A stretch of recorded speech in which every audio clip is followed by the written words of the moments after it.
Alright everybody, it's Brad Dasher here for those 5 people that watch my stuff. Today is Sunday. What is today's date? It's the 29th, I believe, of August. I don't know, I'm losing track. I've got so much stuff going on in my life and stuff that dates don't mean anything to me anymore. But currently uploading a video that I took from the end of the other night, which I did the whole, making fun of somebody that is a big-time YouTube guy for whatever reason. A lot of these guys that got in on this stuff when it first started, they've amassed a following, being originals and stuff and all that, but truthfully, a lot of their information doesn't mean anything anymore. But, so I wanted to address an elephant in the room that I'm noticing when it comes to the DoorDash game, and it has to do with like how the algorithm, how the app works. Because I've done a lot of experiments like this, and there's a lot of times where I go to start a dash and I don't go out immediately. I just sit at home and I decline orders until I find something worthwhile, or I finally get the gumption to get out of the house and go over to a side of town that has orders and stuff. But one thing, and I've done it in a previous, I actually mentioned it in a previous video, that what you got to think about, and this conspiracy theory stuff that was going around for quite a while, I'm noticing that stuff is starting to die down because a lot of people have gone to Uber Eats thinking that it's going to be better there. But the thing is that all these people are going to Uber Eats, and guess what's going to happen in Uber Eats? And this is what I mean by this, the way the algorithm works. So Uber Eats, and a lot of places, I don't think is as popular as DoorDash. DoorDash did a very good job of marketing and getting their name out there. So the thing is that they hired a lot of drivers. They oversaturated all the areas. Don't believe me, look at the way it is for scheduling and trying to dash now and stuff. And so there's just an overabundance of people. Now, things are starting to shift a little bit because a lot of people are leaving to go to Uber Eats and all, thinking that the grass is greener on the other side. I really do not believe that there's a thing at DoorDash where it's a punishment button. Okay?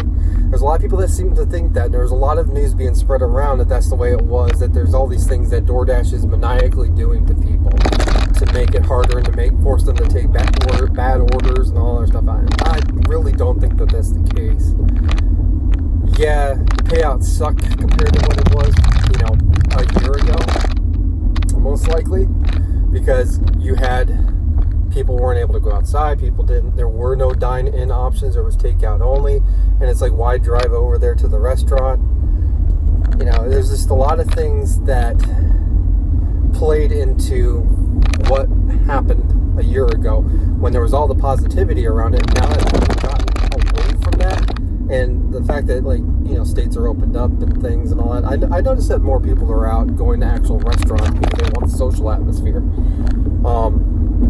That's why weekend business doesn't seem to be as busy as it was. As people are out off work during the weekends or out hanging out with their friends at a bar or at a restaurant. What would you do? It's kind of how I look at it. It's like I tend to like Sundays because Sundays is the people are getting ready for work the next day. They get kind of bored or they get tired and they don't want to go out, so they tend to order through DoorDash on Sundays. Typically in my area, I live in an area that's got a lot of older people, but there's also a college, so there's a lot of younger people as well. So you got that demographic where it's young, and then really you got retired, and then you got the really young, upstarts. And a lot of the kids that order DoorDash have pretty wealthy parents in order to be able to do that. So it's a pretty hoity-toity kind of university that they have here. So whatever. That being said, so what happens is, and this is something that I realized when I would go out and I would get frustrated over the $3.50 order, the $2.50 orders, that when I would start, it would seem that would be the way. But what it is DoorDash is trying to clear out all those orders that everybody's been bouncing around. And it's funny because there's a lot of people that when I started this would talk about that stuff, and then that kind of got lost at some point. The conversation about that seemed to... that couldn't be a possibility. It was DoorDash is punishing all of us, and that it just, it's trading one thing for another. when it comes to all this stuff, and nobody's immune to that kind of thinking. So I don't blame anybody in particular for that. But what I will say is this: when I'm sitting in an area, okay, and I noticed this morning, there's a McDonald's that tends to be the hot spot near where I live. That's pretty much it, aside from like a Wawa. Wawa, if you don't know what it is, it's a gas station chain out of Pennsylvania that offers food, and they do a delivery thing or whatever. But something that I noticed this morning is that my proximity to that restaurant at times means that everything that goes through comes to me, and I tend to decline it because it's pretty small orders, or I just don't feel like going out at that moment.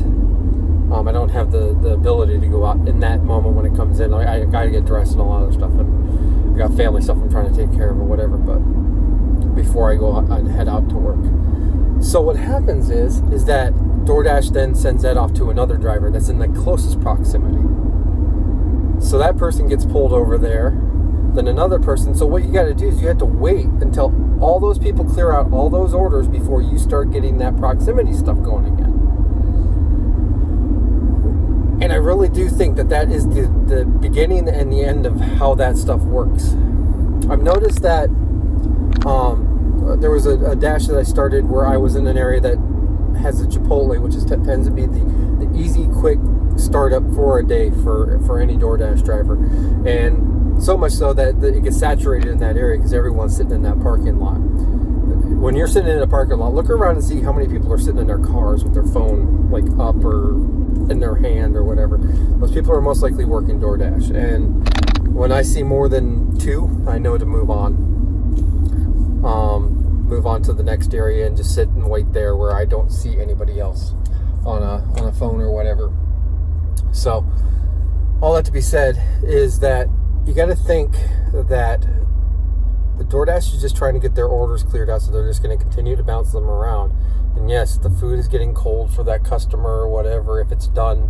That's the reason why you get orders that have like the delivery times don't make sense to when you got it. Like it'll have like a deliver time prior to the time that you're taking it and stuff. So it's because that thing's been bounced around so much that it's been sitting there waiting, and there's nothing you can do about that. And I don't understand why DoorDash will hold you accountable to the completed earlier on time aspect of everything. But I mean, I've never been able to get past 96%, no matter how fast I try to do things. It's like DoorDash keeps you there, and I get it. Whatever, we were the ones that had to deal with it on the end. But I mean, I think you have to have like a 70% or something like that in order to have the early access or the top dasher rating, whatever. So just keep in mind that when you are declining orders, you're bringing other people into the area where you're working, and there's nothing you can do about that. And you shouldn't be scared to do it. It sucks because after a while the area gets saturated, and then you're going to have to wait another 20 minutes for everything to clear out before you start getting orders. It's not a punishment thing. It's that you called all these other drivers into your area by not taking a $3.50 order. Because no matter what restaurant you're going to, they're going to have these people that don't tip. They have these people that think that it's that you should just be glad that you have a job or whatever, or they don't even think about. I really don't think that a lot of people think about the person delivering. I don't think that people think that far through when it comes to this stuff. They don't realize that there's a human being who is delivering that. They just see it as, well, I order here and my stuff is just going to show up magically. Especially if they have it, leave it at the door. They don't ever have to have a face-to-face interaction with someone. So, and a lot of times it's probably kids with their parents' credit card or something like that, or is someone that's underprivileged that doesn't have money to give out for tips, so they see this as a cheap way of getting their food to them, even though they're paying a service fee. Yeah, they just don't give a tip, so therefore, and there may still be people who think that service fee is the tip. Okay? As weird as that may seem, I really do think that people assume that we get a kickback from that. And, it's kind of like how people are blind to, I work in the music industry, people are blind to how album sales work for artists. how any of that, how streaming works for artists. I've had a few tracks out for almost a year now, and I have not received a single dime from Spotify as far as any of the plays, and I've got over thousands of plays. I mean, from what I understand the way the algorithm works too, I'd get like half a cent or something like that, or a quarter of a cent. But people assume that you get paid for everything that you do somehow. They don't take into account that, no, you're not getting paid for that. You don't put a tip on there, I'm not getting paid for that. And I've had really high base pay deliveries too. And I've seen people complain about that, but why should you care where your money's coming from? But anyway, so that's it for now. I'll be checking back in later, see how I feel at the end of the night. So I got to make this money. See you.